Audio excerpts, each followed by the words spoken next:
Let's now speak to political analyst, Professor Ntsikelelo Breakfast. Prof, a very good afternoon to you. So just help us make sense of this latest development. I mean, how damaging is this politically when you consider just how senior a position Floyd Shivambu holds within the MK party to now be seen not only associating with a known fugitive, but singing his praises too?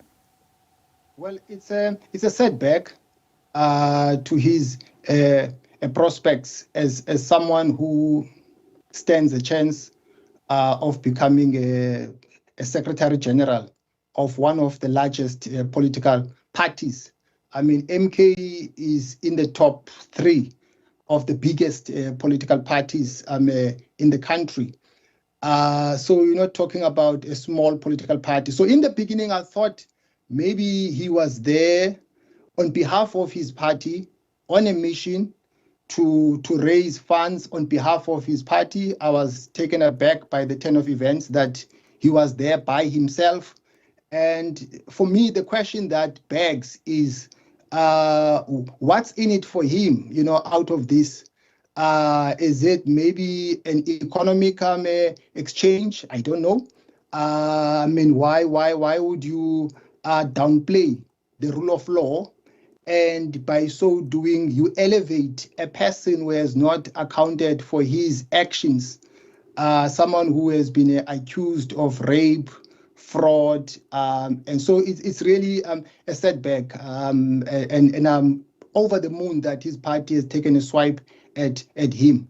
And I think that's something that the Minister of Justice has also expressed in terms of the response from the MK party.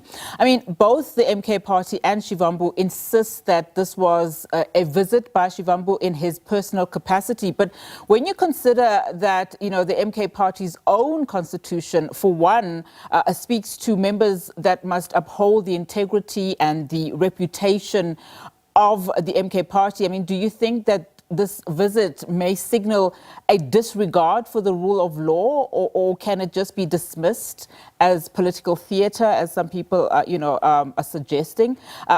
Also, as you're saying now, given the implications to him or his party, which is the 3rd largest in South Africa, there are huge, dynamics here. The fact of the matter is Floyd is the embodiment of his party. He's the image of his party.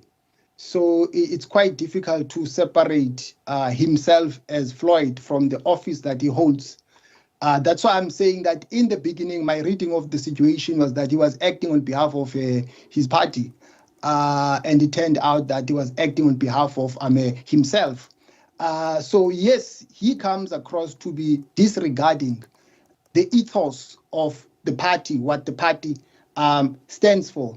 And I mean, one wonders what is going to happen in terms of the due process. Is the party going to talk to him in private, or is the party going to discipline him? I don't know. But I mean, this is really quite shocking. And just on that note, in terms of what may necessarily happen, what should the MK party do? I mean, this obviously is going to just add to another internal fracture within the party. We've seen, of course, those internal wranglings early on in the MK party. Should they, take some form of disciplinary action towards him? Is that statement that they've, released strong enough? Well, I think your guess is as good as mine. Yeah. But I think he has basically played into the hands of his political opponents because now he has given them an ammunition to take a swipe at him and argue that he's not fit and proper to hold the position of the Secretary-General.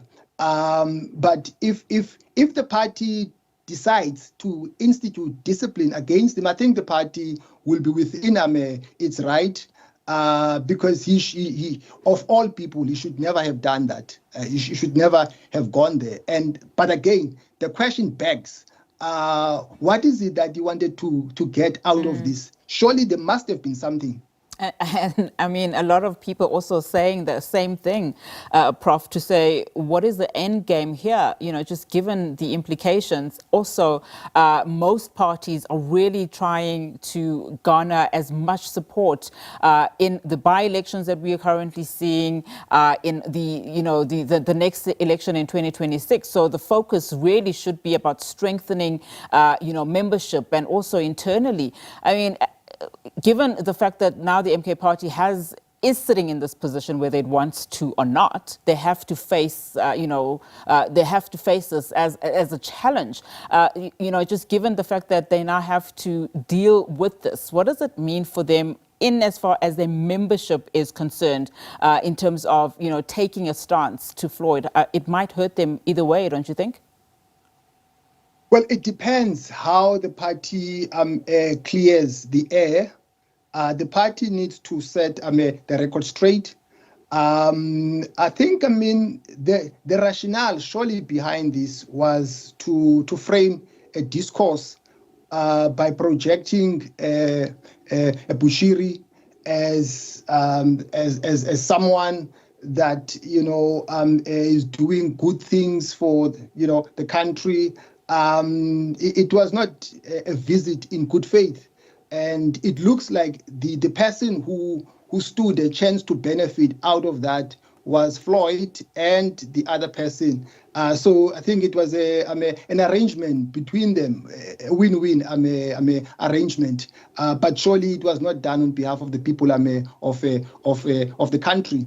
And yeah, the party that he represents has a responsibility to cool off its members and explain to them what had happened.